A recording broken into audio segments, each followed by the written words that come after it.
Back when the offseason was starting, I came up with an offseason to-do list of what I wanted to see the Panthers do. So let's go ahead and look at what the Panthers have done and what they still need to do this offseason as they prepare for the 2023 NFL Draft right here on Locked On Panthers. You are Locked On Panthers, your daily Carolina Panthers podcast. Part of the Locked On Podcast Network, your team every day.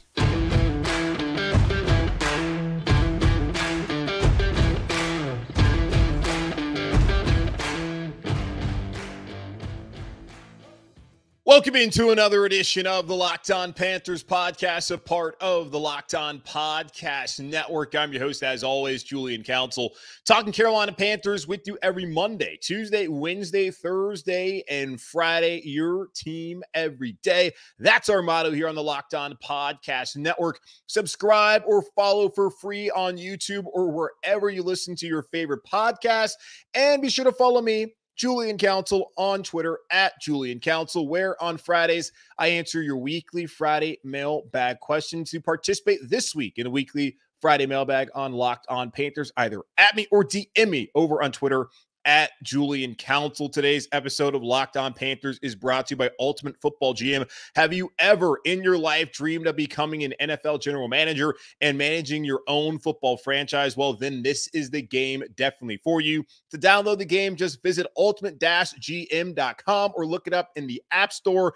My listeners get a 100% free boost to their franchise when using the promo code Locked On in the game store. So the Carolina Panthers off to, I think, a very positive start to the offseason. Is there anyone out there who's not excited about the season, seeing who's now coaching the team, seeing the players that have come to Carolina over the past 9 days of free agency? I don't know what there really is to be negative about outside of, all right, the wide receiver core, even with Adam Thielen being added on Sunday night, is among the league's worst. And that's not just me saying that. Any objective national media personality, I know a lot of you are going to say those guys are not objective at all. They hate our team. No. Anyone out there who is really just looking at this team without black and blue colored glasses is going to see that, all right, while Terrace Marshall has potential and while Shi Smith has been able to show some things, and same thing with Laviska Shenault, those three plus Adam Thielen, just not enough. And the Carolina Panthers need to add to that group, but it's going to be a building process. And if you're drafting a quarterback, which they're going to do at number 1 overall, it's going to take longer than one offseason to find all the right pieces. Now, let's not sit here 10 years from now and be having the same conversation. Let's do the best they can do this offseason, which I think so far they have with Thielen, and maybe they'll sign DJ Chark, and I imagine they'll draft a wide receiver. They're 39th overall in the draft next month. And with that, that's about as much you could ask, plus Hayden Hurst and Miles Sanders. So outside of that, there's a lot of positive things going on with this football team. And there was a tweet out there I saw, I think from, who was it? Sheena, Sheena Quick. Yeah, Sheena Quick, who does a great job covering the team. And she had posted, I guess there was a survey put out there, or something was put out, some sort of data on the most negative fan bases on social media. And the Panthers are up there in the top 5. Well, that's because Matt Rule is here and the team hasn't been to the playoffs since 2017. And of course, there's plenty of people, for whatever reason, find something to be upset about with this team every single day. And I'm not saying that's the majority of people, because the Twitter and Facebook and all of that, it's that echo chamber. It's a very small percentage of the actual fan base. I talk to plenty of Panther fans who don't live their lives on Twitter and on Facebook, who don't constantly feel as bad about this team as some of the people I sometimes have to interact with on a semi-daily basis, or a lot of us have to interact with. So there's a lot of things to be positive about with the Carolina Panthers, I think, through the first 9 days of free agency, but really since the offseason started. They've done a lot of good things. And back before the offseason started, I went out there, and I guess really beginning of offseason, I went out and put out a offseason to-do list back in January. So today I want to update on what the Carolina Panthers have done so far, and also talk about what I still need them to check off as far as it goes with the draft, free agency, and just overall here in Carolina. But the first thing on the to-do list Carolina Panthers needed to check off was hiring a coaching staff, and they've gone out and they've hired one of the best staffs in the NFL. And a ton of credit to David Tepper and Nicole Tepper for giving Scott Fitterer and, of course, Frank Reich, who was hired here to Carolina, the resources to go out there and hire the best staff possible. Like looking offensively, Thomas Brown, who interviewed for the head coaching job in Houston. He's now here coming from that Sean McVay offense with LA. McVay did not want to lose this guy. And Jordan Rodriguez, who used to cover the Carolina Panthers for both The Athletic and The Observer, she told us that last month, maybe earlier this month when we spoke to her. And that was the case. And now he's here in Carolina to collaborate with Frank Reich. Deuce Staley is here as the assistant head coach and, of course, the running backs coach. And he's already shown his influence. He was in that interview with Thomas Brown and Frank Reich and a lot of these other coaching interviews that they've had since he was hired here in Carolina. And, of course, Miles Sanders, who played with him or really for him back in Philadelphia.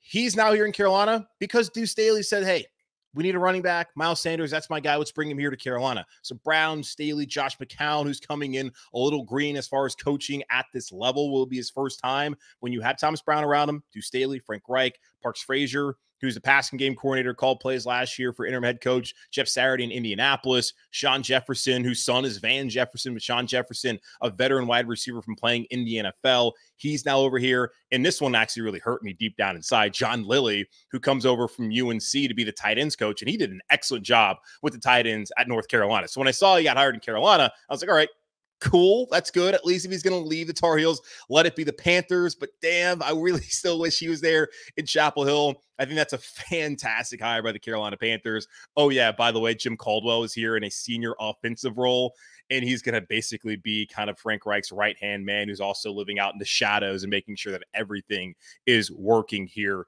in Carolina. I wanted them to trade up in the draft to get a rookie quarterback. Now, I did not want them to trade up to number 1 because I did not feel like any of these guys were worth the number 1 pick, and I still don't feel that way. But I understand why they did, especially when you think about the compensation and reporting that's been out there that if Carolina is going to move up to 5 or 3, it wasn't going to be that far from what they had to do to get up to number 1 Chicago by swapping the number 9 pick to the number 1 pick, giving up that 61st overall right there in the second round, which they got in the McCaffrey trade to San Francisco, giving up their first round pick next year, a 2025 second rounder, and DJ Moore. That's the one that really hurts the most to lose DJ, especially when you think about, okay, 2024 wide receiver, that might be one of the top priorities. Can't get one in the first round now that DJ Moore is gone. And of course, you had to trade up to number 1. So that's kind of where we're sitting there. But the Panthers now control the draft. The Panthers are now relevant for the first time in a long time in the entire NFL world. Every day is talking about the Carolina Panthers and who they're going to take. When pro days go on for Anthony Richardson and Will Levis and Bryce Young and CJ Stroud, the conversation is going to surround who are the Panthers going to take. That is going to be the conversation for the next 5+ weeks here in Carolina and across the NFL world. So the Panthers need to trade up, get the rookie quarterback. And David Tepper said, you know what?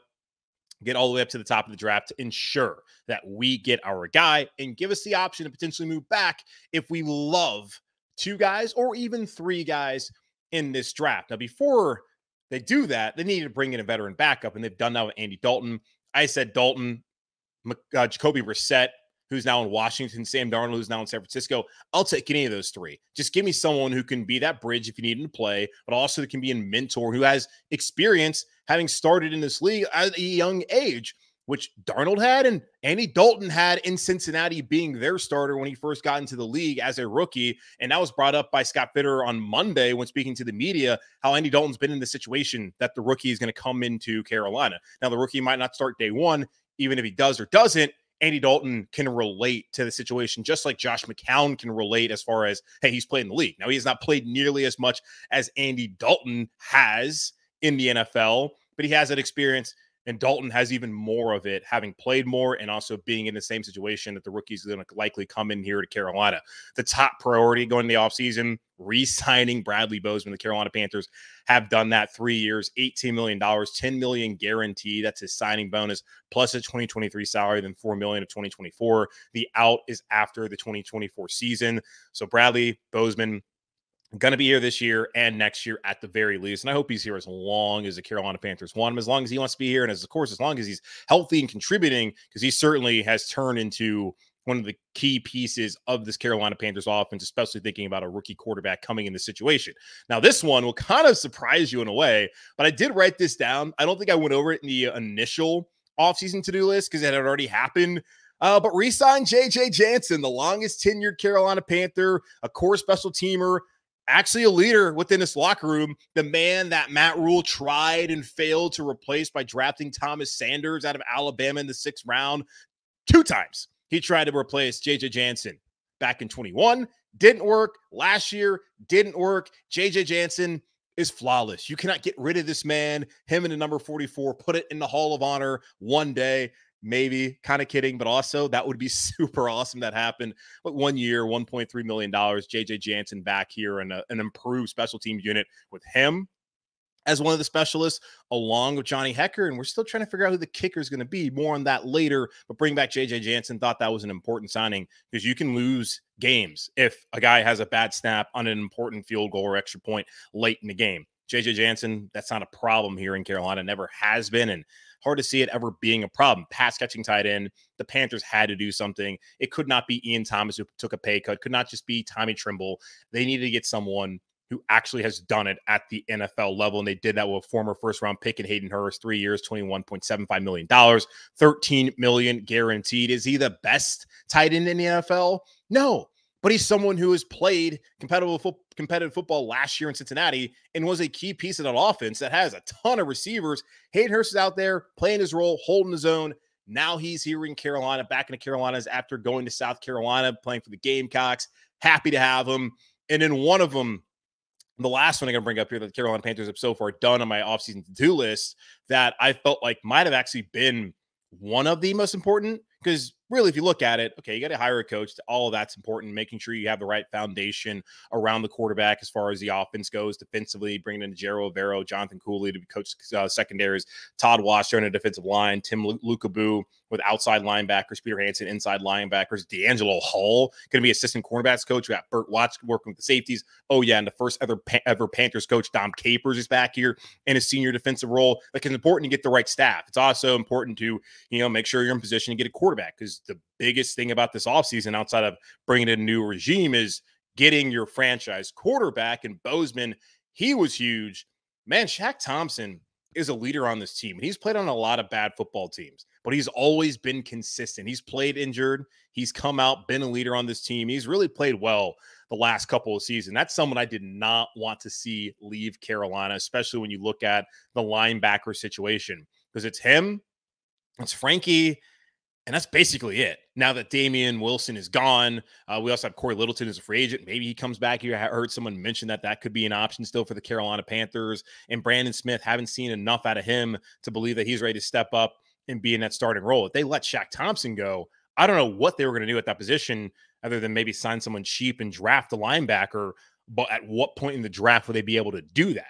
That would be a question had Shaq Thompson not re-signed on a 2-year, $12.6 million deal, taking a pay cut. And he had said on Twitter, would you take a pay cut at your job? But Shaq wanted to be in Carolina. He wanted to be here for this turnaround, for this rebuild, which I don't think is going to be that big of a build compared to what it looked like in 2020 when the former guy here took over in Carolina and they cutted the roster, but also a lot of those guys just wanted to leave anyways. $8.5 million guarantee, by the way, signing bonus. 2023 salary fully guaranteed, and $2 million of his 2024 salaries also fully guaranteed. They added a couple of void years in 2025, 26, and 27 to free up some cap space for the Panthers, and the cap hit was the big question. $24.4 million, what it was previously, now down to $14.06 million. Happy to have Shaq here. That was a deal that needed to get done. I was not really talking about, renegotiate or rework or whatever it is. I didn't want them to cut him and then bring him back. I wanted the Carolina Panthers to find a way to rework that deal, renegotiate that deal, however you want to put it, to make sure he was back here in a Panthers uniform in 2023 and beyond. So they've done all those things, and I'm happy about that because I asked him to do those things. And they also did all the things I asked him to do in free agency last week in the free agency primer. There's still plenty left to do heading into the draft and through the rest of the offseason and free agency.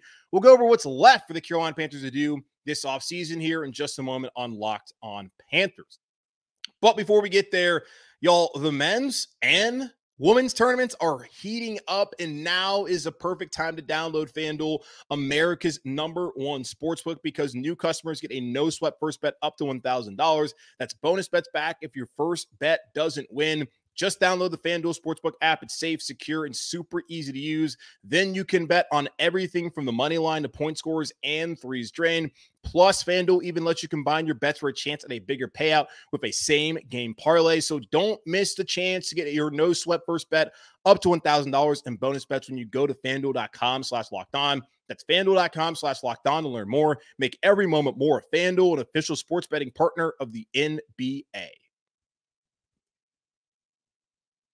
So what's left to do for the Carolina Panthers the rest of this offseason? Well, they're going to have to sign the rookie class. They're going to have to, of course, go through the draft. There's other things to focus on before they even get there. And we actually heard some news about one of the things remaining on my to-do list, and that's to extend Brian Burns. Scott Fitterer, the Panthers general manager, told the media on Monday when meeting with them that they likely wouldn't have a deal in place until after the draft. Right now, Brian Burns is going to make just over $16 million here in 2023 on that fifth-year option, which he absolutely deserves. Back-to-back Pro Bowls. The man is a stud. He's one of the players, the Carolina Panthers, during what people thought might be a fire sale back in October.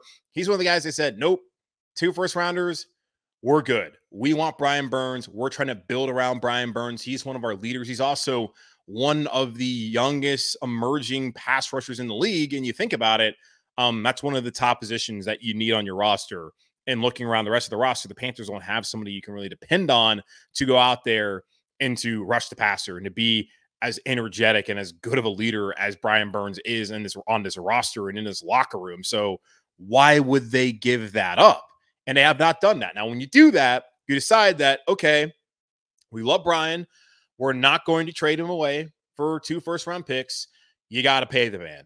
And you got to pay him what he wants. And I think the Panthers will do that in due time, but that time will not be until sometime after the draft. And I do believe that the deadline is usually July 15th to work on an extension for a play. Well, now that's a franchise tag, so never mind. I actually don't know when the deadline actually is, so ignore that. I don't know when a deadline is. If there is a deadline to extend a guy who was playing on their 5th-year option. Now, we saw last year DJ Moore, he got his deal done around this time in March, whereas Brian Burns, it's going to be a lot more money. The Panthers are, primarily focused on going out there and evaluating the quarterbacks and then filling out the rest of the roster through the draft and free agency.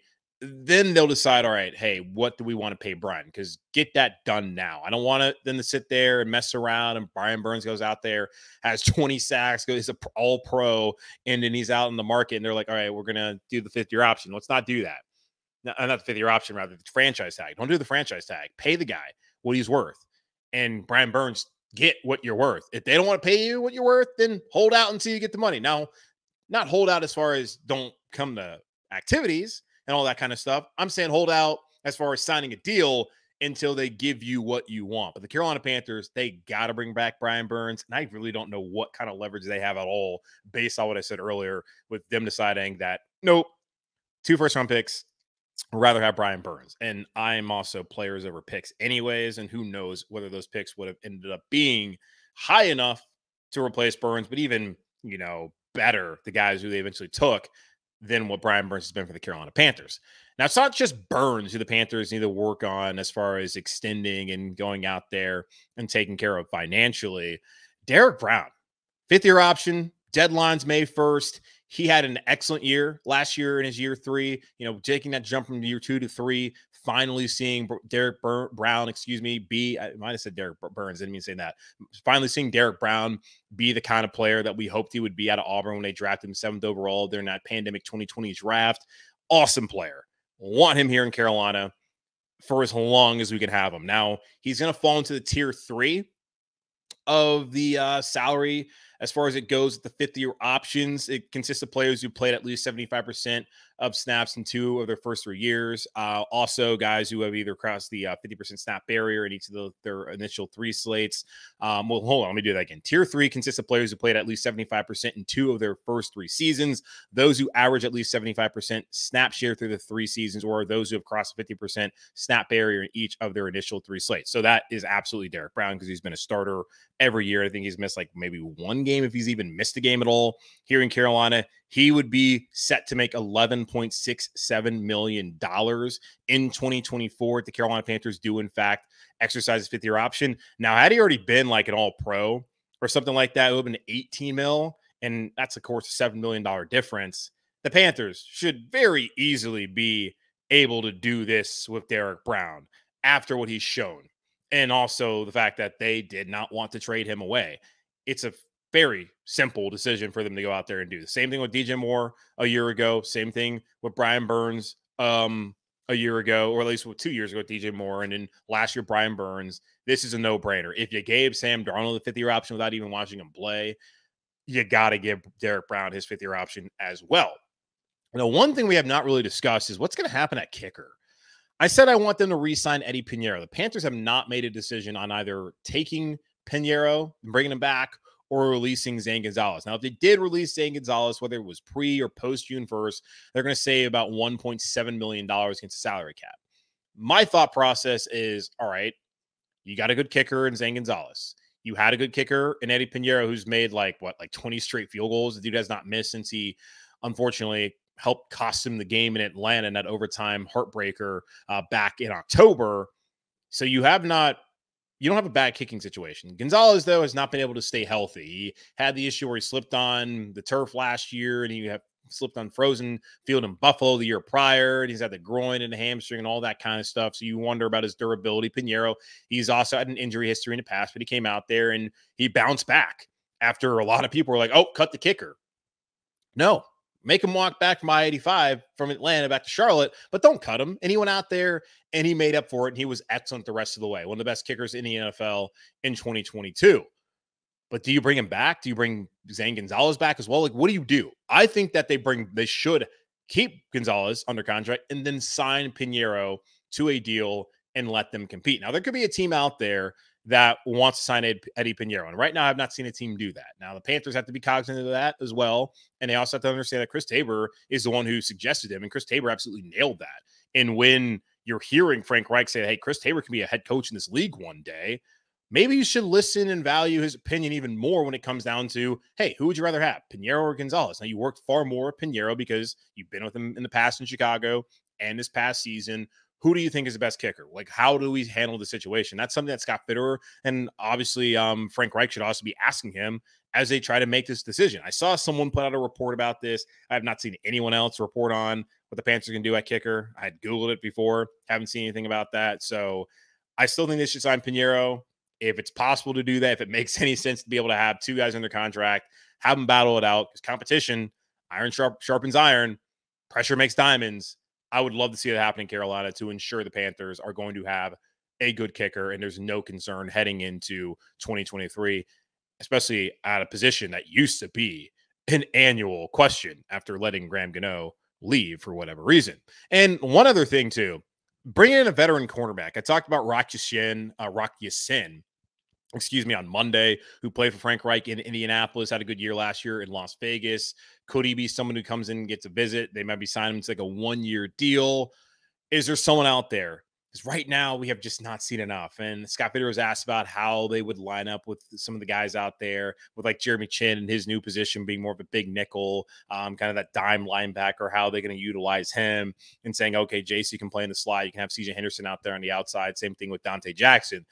CJ Henderson, he's fine as that number 3, I guess. Not really. He's made plenty of mistakes even when he was in there when Dante and JC were healthy. And Keith Taylor has not been much better either when called upon. The Panthers need a veteran.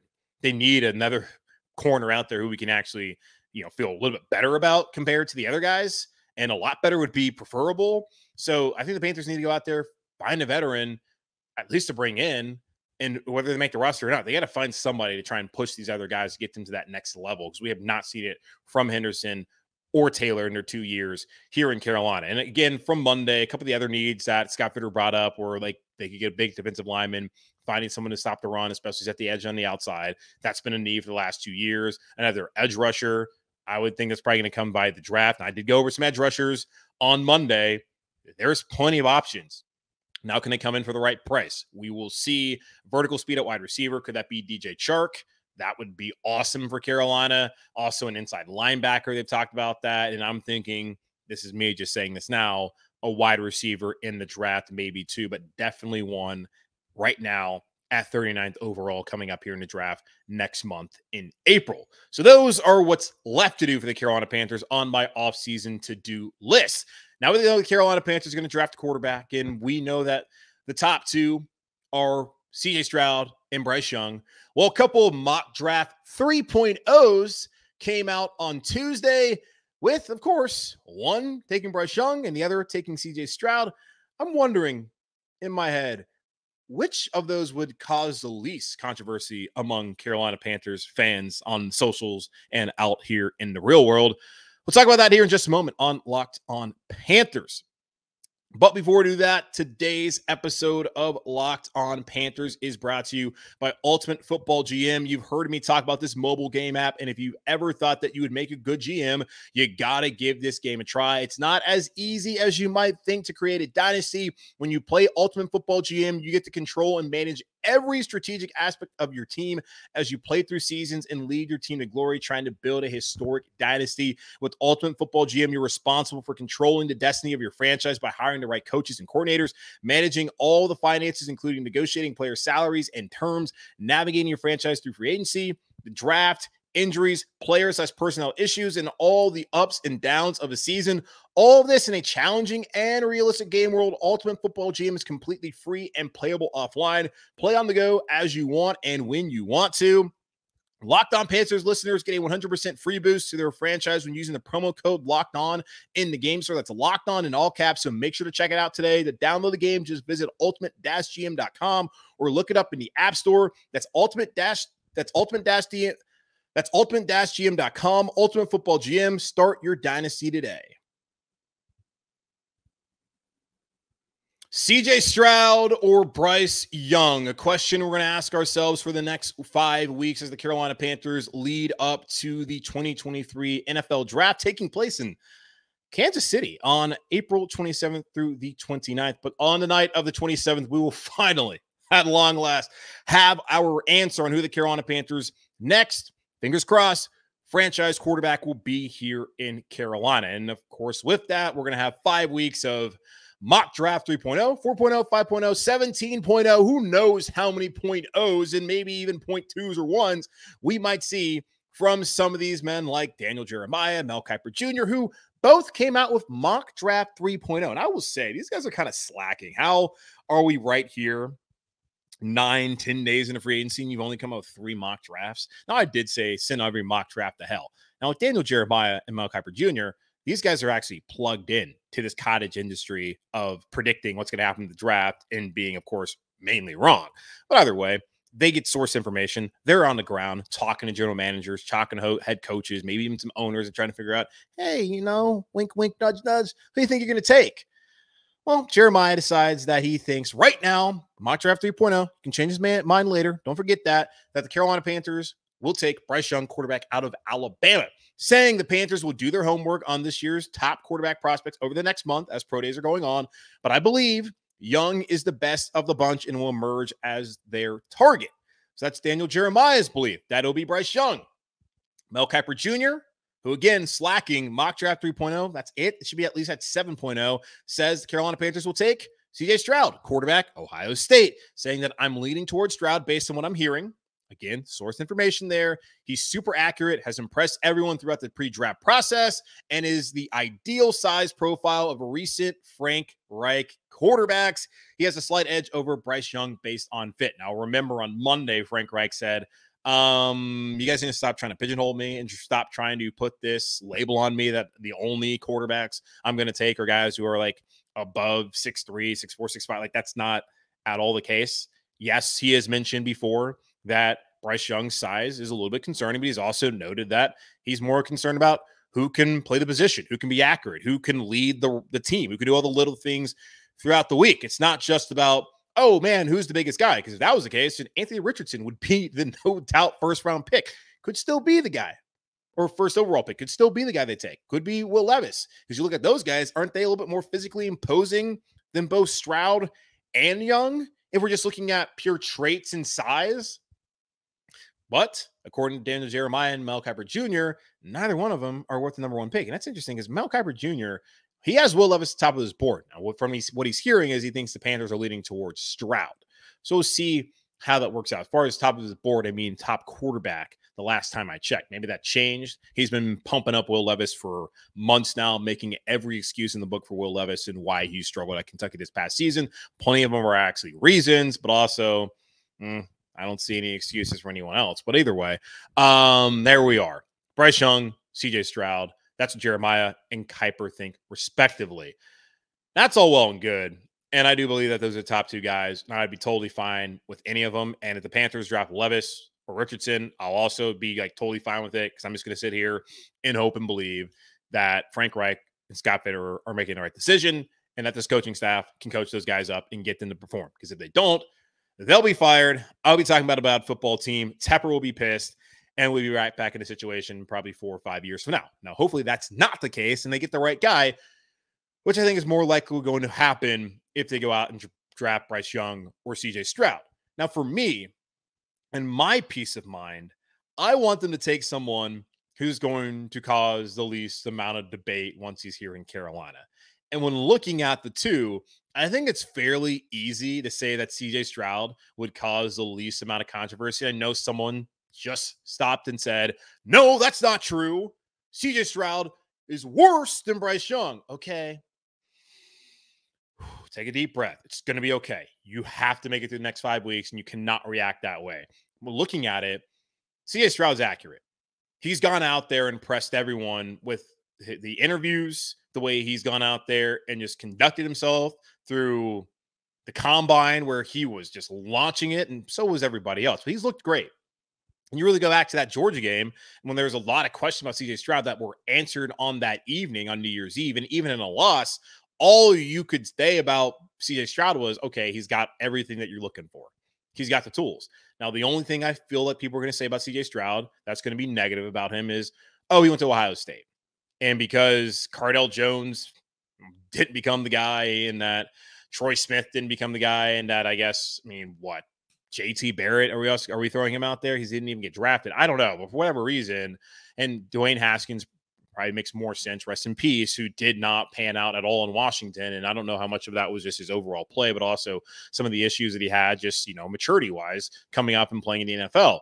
Again, rest in peace to Dwayne Haskins. People look at Ohio State, for whatever reason, Ohio State's never had a quarterback that's come out to the NFL and been a star. I don't really understand how that's the case. I do see a point that people would make is that Ohio State overwhelmingly has more talent than anyone that they face in the Big Ten, and that has always been the case and will always be the case, and that it allows guys like Stroud to have plenty of time, and he has the best receivers in college football to throw to. It's just insane. You lose a guy like Jackson Smith and Jigba basically the entire season. It's not even that. Go back to the year before. But Chris Olave and Garrett Wilson, and look at what they did this past year. Garrett Wilson being the offensive rookie of the year, and Chris Olave being great in New Orleans with the Saints. They didn't play in the Rose Bowl. And then Jackson Smith and Jigba has a Rose Bowl receiving record in that game, and Stroud's out there slinging it to him. And then you look at the past year with Jackson Smith and Jigba not being healthy, Marvin Harrison Jr. steps up, and he even looked good in that Rose Bowl, having 2 touchdowns against Utah the year prior. You have that guy. You got Ibuka. It's loaded, man, at Ohio State, and they're bringing in 3 of the top wide receivers in this class that you signed. It's insane the kind of talent they have at Ohio State. So I can see the point that they make, but it's not what they ever say. What they say is, oh, he's an Ohio State quarterback, he can't have success. They don't say the reason why they don't think he would have success. They're just going out there and ripping off of this lazy talking point that's been used against Justin Fields and Dwayne Haskins, and now it's going to be used against CJ Stroud. So that's the only controversy. And I can easily just say, oh, well, you're just a moron. You don't even know what you're even trying to say, other than oh, well, I've seen Ohio State quarterbacks having that success. You haven't really looked at it. You haven't been able to just separate the quarterback from the other guys. And if you can't separate CJ Stroud from Justin Fields and from the other Ohio State quarterbacks, then you're just not worth my time if you're going to say something as dull as that.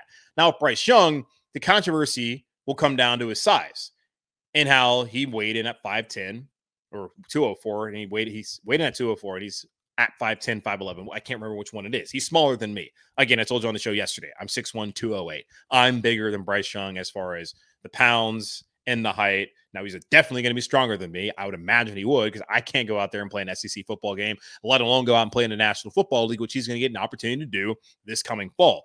I like Bryce Young. I agree with Daniel Jeremiah right now that I think the Panthers should take him and that maybe they'll emerge with him being the top guy. And then number 2, CJ Stroud. We'll see. It's only March 22nd. I can change my mind. Daniel Jeremiah can change his mind. You can change your mind. It's going to take some time. I just look at the controversy of it all. And there really should be controversy. People should just be happy and get behind whoever the draft pick is, whether it's Levis or Richardson or Stroud or Young. But just looking at it, I feel like out of the top 4, Levis is probably at the bottom. Then it's Richardson just based off of traits. And you think you move it to number 1. All right, if you do that, why not take a shot at the guy like that who has the kind of athleticism that just rarely ever seen at that position? And then after that, it would be probably Young, then Stroud. Maybe flip-flop them, but we know who the top 2 are. I feel like if CJ Stroud gets taken, there's going to be less people out here being like, oh, it's not going to work, than if it's Bryce Young. So that's just one of the thoughts I had when I saw the mock draft with Daniel Jeremiah saying that Bryce Young is a pick, and then Mel Kiper Jr. saying that CJ Stroud is the pick. In 5 weeks, we'll find out. It's going to be a long 5 weeks. All right, that's going to wrap up this edition of the Locked On Panthers podcast, a part of the Locked On Podcast Network, hosted by yours truly, Julian Council. Again, y'all subscribe or follow for free on YouTube or wherever you listen to podcasts, and follow me, Julian Council, on Twitter at Julian Council. Or on Friday, I'll be back here to answer your weekly Friday mailbag questions, either at me or DM me if you'd like to participate in this week's edition of the weekly Friday mailbag on Locked On Panthers. In the meantime, be safe, be happy, be whole. As always, keep pounding, and I'll talk to y'all on Thursday.